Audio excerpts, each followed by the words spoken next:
தனிமையே போதும்னு சொல்லி வாழ்க்கையில நிறைய பேர் இருப்பீங்க. அவங்க வாழ்க்கையில நிறைய விஷயத்த ஜெயிச்சவங்க இல்ல, நிறைய விஷயங்கள்ல அடிபட்டு நொந்து நூலாகி வந்தவங்க.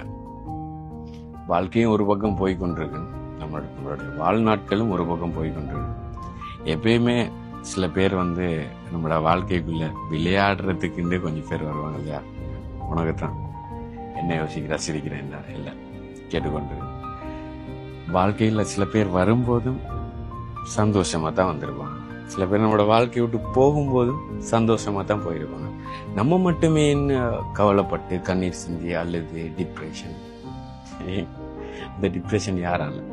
நம்மளை பத்தி நம்ம எப்ப சரி டிப்ரெஷன் ஆகிருக்கோமா? நம்ம எப்படி இருக்கோம் இல்ல தானே? சரி, ஒரு உதாரணமா ஒரு கேள்வி உங்கள்ட்ட கேட்கிறேன். எப்ப சரி நீங்க தான் இந்த உலகத்துல அழகுண்டு உங்களோட கண்ணாடி முன்னின்று நீங்க கண்ணாடிய பத்தி கேள்வி கேட்டதுண்டா? இல்ல தானே? யோசிக்கிறா தானே? அப்ப இன்னொருத்தர் மட்டும் எப்படி அழகு, நீதான் என் உலகம், நீதான் என் அண்ட சராத்திரம், எல்லாமே நீதான். வாழ்க்கையில சொல்லிப்பான், உனக்கு என்ன வேணாலும் நான் இருப்பேன் அப்படின்னு. அப்படி சொன்னாங்க. இப்ப எங்க